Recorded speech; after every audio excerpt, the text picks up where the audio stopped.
Construction Big Breakfast, where we give you a hearty serving of insider tips and business strategies to help fuel your day so you can thrive in the construction industry. Now, here's your host, Brendan Morahan.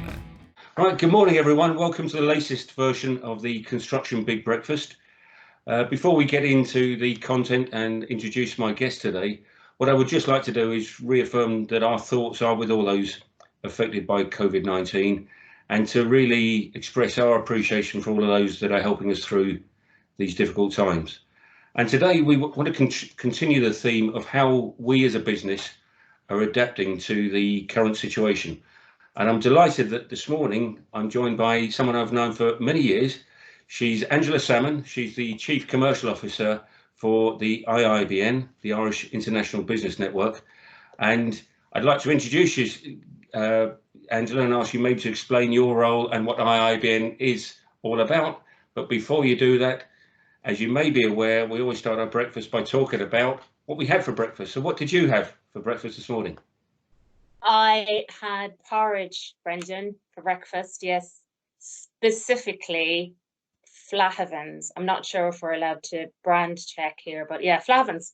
Yes. Well, whether you are or you aren't, that's what I've been name checking for months now, because that's exactly what I have. So snap.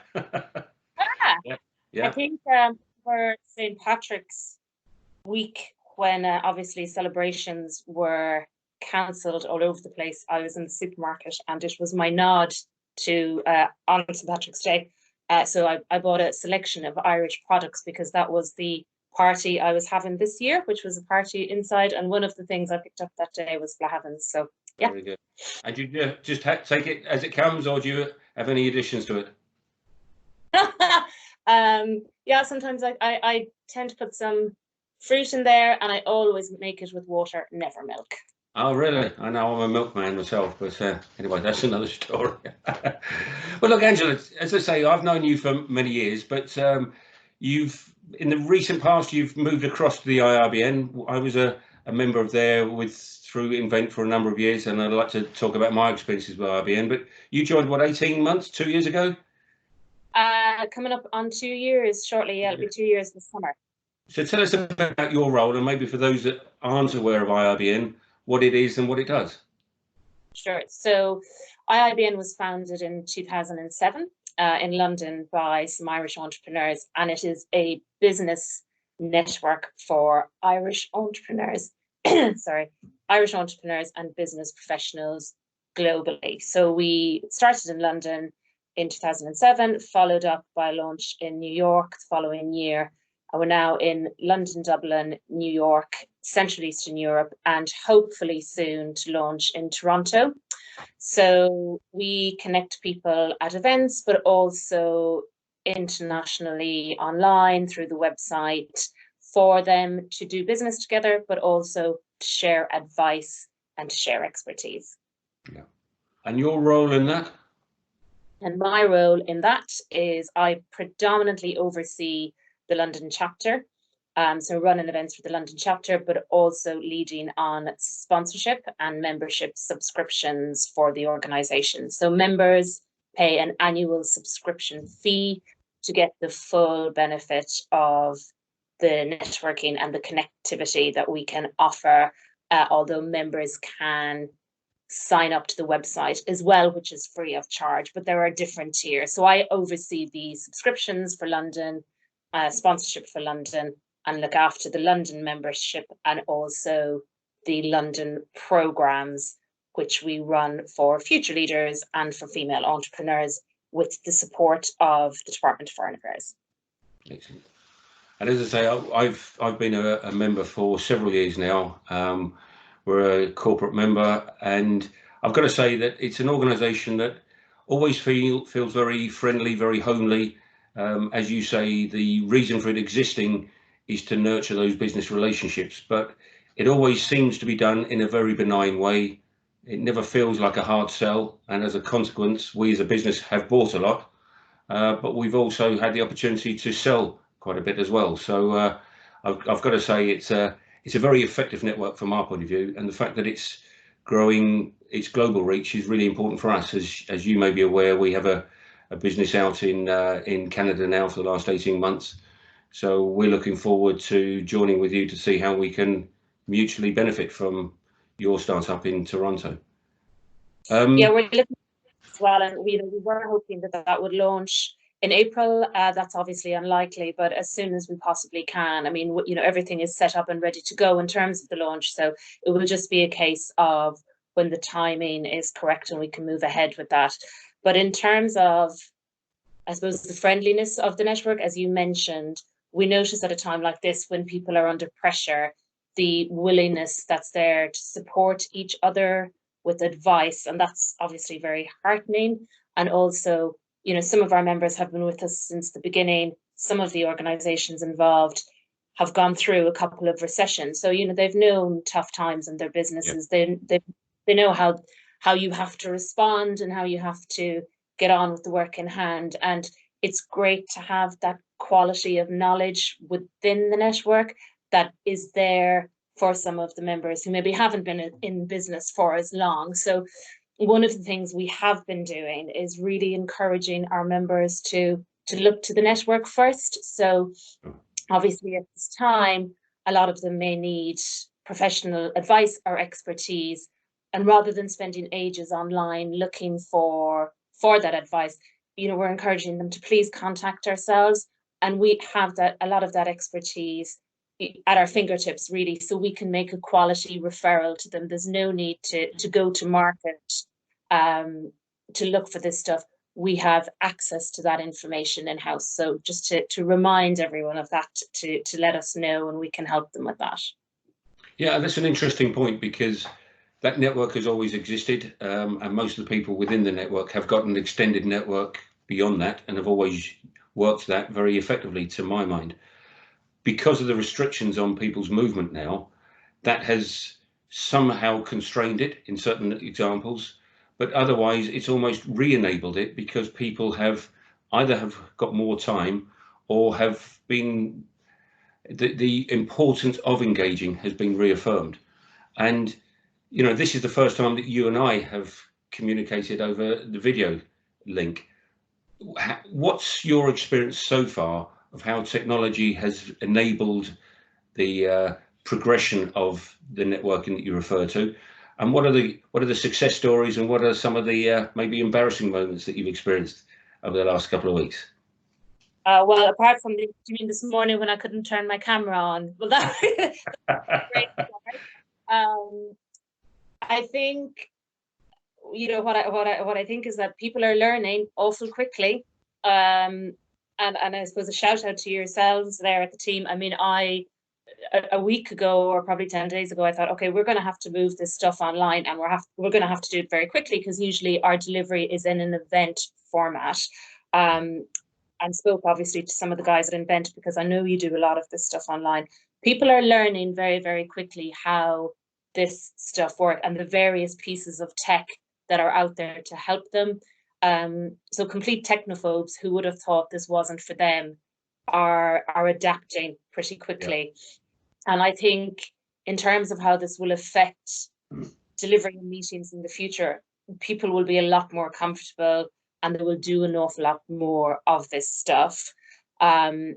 We, about 2 weeks ago, sent out a call to action to our members, in the admission that we're not going to see you in person for several months, it's looking. And obviously, we do a lot of our events in person normally. So we sent out a call to action to people to send us content so that they could continue to promote their business in that way. And yeah. I suppose we need to look at the opportunities that are here, because, not everybody enjoys perhaps the networking experience in person, but now is the opportunity to promote their business in a different way. And we're really encouraging videos and podcasts, and it's an opportunity to get that message out to a mass audience. So we have members who don't come to events regularly. Some don't come at all, but we're in touch with them, and we are networking with them and connecting with them in a different way. Perhaps they don't like an event format, but this is an opportunity for them to really talk about their business and get it out there separately. And And what we also asked people to do was, tell us about what tech you're using, or, advise us on what you use and what works well. And we had a really good response to that. So one guy, Shane Monahan, who's a former rugby player, he actually, and because we support entrepreneurship and always have done, this is a really good story for us and for him, because here's a piece of tech that he has developed in Ireland that he's really is very, very new. And this is a great opportunity for him and our members. So it's a social audio platform. So if you, like me last week, thought we need to do some podcasts, but I don't know where to start and how difficult and complicated is that? So Shane got in touch. He has a social audio platform which takes the stress out of creating a podcast and can broadcast the podcast very, very easily. So his product is called LimeMore. So you'll be seeing an awful lot more about that on the IIBN website and in our social media in the coming weeks. And we'll be encouraging our members to use that. In terms of other content, Kingsley Aiken from the Networking Institute, he is developing a piece for us on the value of networking and the importance of networking in this different time, and the importance of networking away from your traditional group. We will also do a HR webinar. It will be our first webinar, so bear with us a little bit, but I'm sure we'll get there. So we, at the moment, one of the key pieces of advice that it is around HR and employment, and obviously that differs across the different chapters from Ireland to London to New York. So we're getting our HR experts together next week so we can talk about that. So big steep learning curve, I think, for all of us, Brendan, but it's a good thing. And I think it will, I think this will be part of our delivery in the future. Even when we go back to the events, the traditional events program, I can see more of this happening now, because we'll all realize how effective it is, how you can get a broader reach, and that can only be a good thing if you're in business, that you reach more people with your message. I totally agree. One of the things that we found, we've been talking as a business about doing podcasts for several years now, and we resisted because we were looking to make it perfect. And recently the decision was made, well, let's make a start and improve it in use. And I think people will cut you an awful lot of slack in the delivery media, as long as the message is professional and valuable. I wonder, however, though, how much time we've got to get away with the more Janet and John type media that we're all using at the moment. It's all a little bit new. It's all a little bit cozy and comfortable. Can you see a way that this continues being the norm and people feel authentic doing that? Or is it now going to become the necessity to be much more professional, and it's almost studio type images in the way we communicate to each other? I think we'll all get better at it, and it will be a more professional delivery. But I think, what we can't lose is the integrity of the message. So if you have a really good message and a really good product, you can still connect with somebody in a meaningful way online. And I think we'll all get over this hump of it being slightly awkward, and that you'll be able to connect with somebody quite quickly online as well, and build up the relationship quite quickly, because there's only the two of you. And sometimes maybe in an events format, there's a lot of noise in the background, right? And there's a lot of people coming and going and potentially interrupting you. So I think it will definitely form part of the delivery in the future. And I think that people will embrace it and see how effective it is. But I mean, that said, equally, I think we are all already looking forward to when we can deliver our next event and meet again in person. Oh, absolutely. Absolutely. Yeah. I think that's, people have compared it with the end of the war and things like that. It's going to be bonkers for a while. It'll almost be like, for those of us that ever tried giving up drink for Lent and then going out for the first week afterwards, it was somewhat dangerous, but It could be a bit messy, but I suppose in the meantime, we just have to rethink things. And for us next week, well, last night in New York, we had our first virtual pub quiz. So that went very well. That was hosted by an entrepreneur there called Ariel Gannon. And then next week, we have a virtual event with a gentleman called Keith Barry. So he's doing on April 7th. So people will know him probably as a hypnotist. That would be how most people would think of him. But he will be doing a piece for us next week on the power of the subconscious mind and how to harness that power in terms of leadership and effectivity, and how to use that to be more effective. So we're looking forward to hearing that. He does a lot of that work for corporates and businesses and helping to develop teams. So a completely different, it's an opportunity as well, I think, to think about stuff like that. Who are the people that you wouldn't maybe normally be able to get to do an event for you of the evening, right? I was going to ask, Angela, was that a planned event before this situation, or is it as a consequence of the situation? He was somebody we wanted to talk to, and we have a couple of these people actually. We've sat down and thought, it was difficult to get them in our traditional format. And he was somebody we had wanted to talk to, and this worked for him and for us, obviously, at the current time that he would do this. And we have a couple of those actually coming up, and I'm not going to mention any names because some of them are really quite exciting, where we'd have struggled to get an evening from them. Yes. An hour online with some really valuable content is more achievable. And for us, that gives us an opportunity to mix up our delivery. So there are opportunities in this. And I know you and I have spoken about that before, where in everything there's an opportunity. And I think for entrepreneurs, and we see this and hear this all the time, a downturn or a recession, or entrepreneurs thrive in that environment, and it's when they're at their most creative and come up with some really good ideas. So even though it's challenging at the minute, it also is an opportunity for some great ideas, and we can see that happening already. So one of our, going back to tech, one of our long-standing members, Gary Warren, who moved out to Toronto, he's got a webcasting piece of technology. So if you want to present to investors or to your board, you can do it from home.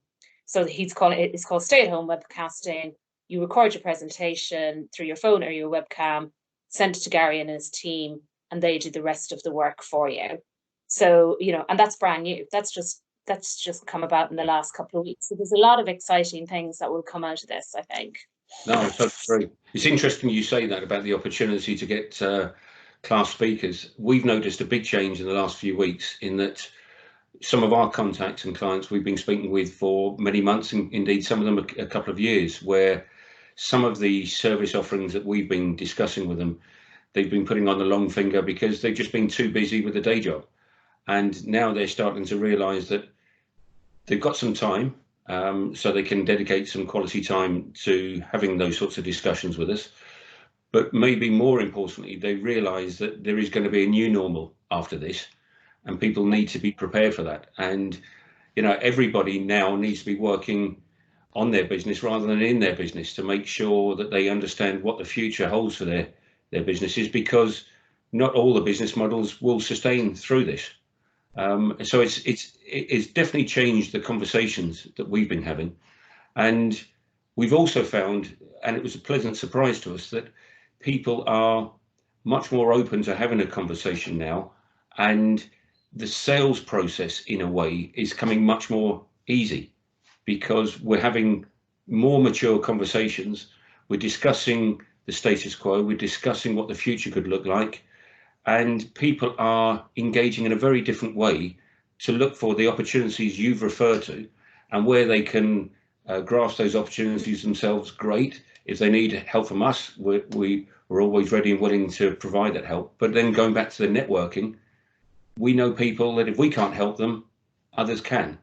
And it's making sure that those wheels are continually whirring so that we're helping each other through this, so that when we look back on this, and please God, it won't be too long before we're looking back on this, not only are we better individuals, those of us that have got through this healthy and well, but also from a business perspective, we've looked back on this and said, well, look, that was a recalibration there. It's prompted us to rethink about the new normal.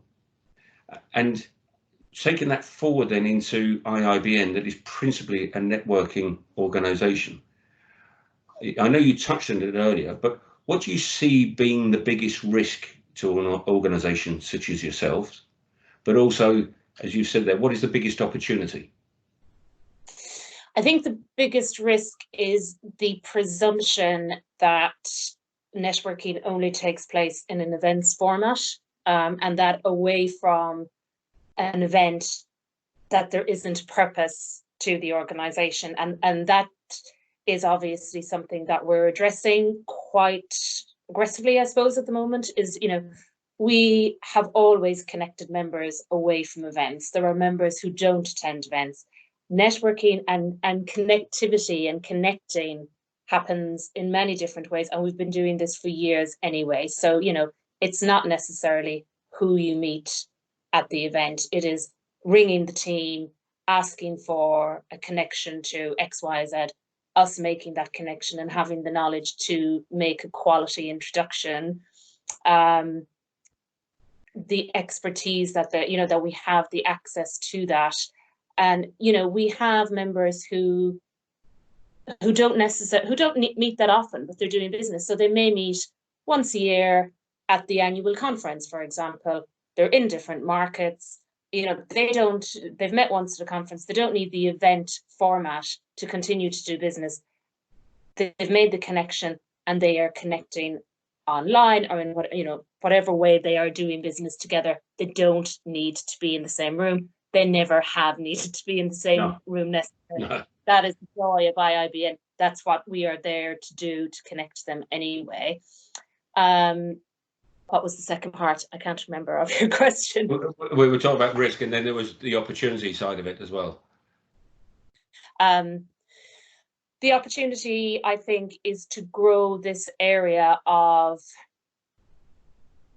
delivery. So, you know, in the future, if we get a really excellent speaker, to be more comfortable with, okay, we can't get that person in the room, but you know what, let's do it online. That's an opportunity, and it's an opportunity to expand the delivery so that it's not so focused on events, that it's about, okay, well, you know, it's much broader than that, and it's an opportunity to show the value. And I think we've been able to do this a little bit in the last few weeks, and we'll do it more in the coming months, to show the value of your network that you wouldn't automatically think about.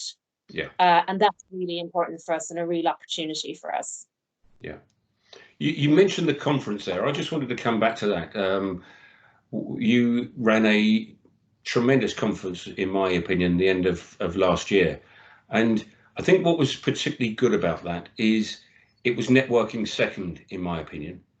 To my mind, that created an environment of deep intellect and real learning associated with the networking. And to my mind, that's one of the strengths of an organisation like IIBN. It's not just a club that you go along to meet and greet. It creates an environment, as you say, maybe of entrepreneurship, but certainly it challenges convention, it prompts new thinking, and it creates that. I thought there was a tremendous buzz that day and that evening because of the content in the lectures themselves. It was extremely well structured. It felt really cerebral, and to my mind that added immense value to me as a member, because it prompted a different type of conversation in the networking sessions. Now, that's not appropriate all the time, but it's definitely appropriate some of the time. And I just wonder what the future of IIBN is in the mix between the crack and the cerebral, for want of a better term. I won't divide it into percentages. I think, yeah, it's a balancing act, right, between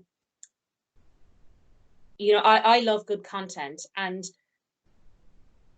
for the conference, as you said, one of the things that I was really pleased about was the quality of speakers was exceptional. And I think, you know, we set the bar very high. And you know, and obviously, you know, we'll have to strive for that again in the future, that we have serious business people in the room. Yeah. We want them to hear from serious speakers who have interesting and challenging things to say. Yeah. So obviously the hope is to continue with that quality. And then secondly, but it's balancing it with, and you referred to it in the beginning, with the friendliness of the network, where everyone feels they're welcome, that it's not intimidating. And I don't believe it has ever been that way for people, although not everyone is comfortable at networking. But that then brings us back to the current situation where you know, doing stuff online, some people are more comfortable with that, right? So actually, this is an ideal opportunity for them. So for us, it's always about ensuring that people feel welcome, ensuring that people are introduced well throughout the evening, so that they get to meet a variety of people, and to try and encourage them not to stick in their comfort groups either. So when we had our event in February, which was targeted networking drinks, that sounded maybe a little bit intimidating to some, but people do tend to cling to the people they know. Yeah. And that's where we come in, I suppose, the team, in terms of getting that balance between wanting for people to feel comfortable, but at the same time ensuring that they're there to do what, you know, to do business and to meet others. Yes. I'm not giving you a very good answer, Brendan, I realise, but it's a skill. It's a balancing act. Well, absolutely. And I don't think there is a right answer, Angela, because with a member organisation, everyone wants different things at different times. But it's just making sure that it's sufficiently organic and responsive. And to a certain extent, that needs engagement with the membership. And I wonder to what extent people are engaging better now because of maybe more time or different type of connectivity, that people maybe can be more forthright in their feedback that they wouldn't say to you in person, but they'd be prepared to say using technology. Have you noticed any emerging trends that way? What I've noticed is that people are getting in touch who I haven't seen at events, right. who oh, I'm going to send you this. Would you like this content? And speaking, I suppose, going back to the quality piece, I was really pleased that very early on in this, Dr. Richard McKinnon, who's one of our members, got in touch to do a piece for us on working at home and managing teams remotely. And there was a lot of stuff out there on working at home. And quite quickly it was saturated. Yes. And when Richard got in touch and said, and that is one of the values of IIBN as well, is that the quality of the members is very high. And I knew, you know, that Richard's piece would be of a very good quality, and it was. And it's great to be in a position to be able to call on that. Yes. Yeah. No, I saw that. That was excellent. It really was. Yeah. Yeah. And I would encourage IIBN, if there is more content like that can be put out, not just necessarily about home working, but that more those thought pieces. I think that's highly valuable to membership. Yeah, and what we're getting through, and at the moment, is obviously very relevant, you know, connected with the situation. You know, there's a lot of advice coming through, and we need that at the minute. You know, so we've got some, you know, HR advice, employment law. We'll have a piece coming up very shortly on the mortgage holidays. You know, how do you access that? How does that work? So at the moment, it's very practical advice coming through that's relevant to the situation. But you know, we're encouraging members to do pieces on, you know, have you gone through a recession before with your business? What advice would you give to younger businesses to navigate tricky times, for example? To, you know, how do you take advantage of the benefits and the support that the government, I mean, I know you and I are talking about that soon, about, you know, packages that are available for support, because, you know, to sit down and have to wade through all that yourself as an individual is very time consuming. It's quite stressful. And if the expertise is there, use it. Yeah. So yeah, we're just really, I think in a month's time, we'll be very, we'll have quite a library of content built up. And I do believe that as, in the future, we'll be doing more. It will set, I suppose, the standard in terms of, or, mixing up the delivery where there's a variety of content available. And as I say, it's for us to really show the value of the network away from the traditional event, where people think that's what IIBN does. It runs speakers. IIBN does so much more than that, and for us, this is the opportunity to show that. But look, we're lucky in terms of a lot of the programs as well can be moved online. We can do events online. We've got access to really good content that we can put out online.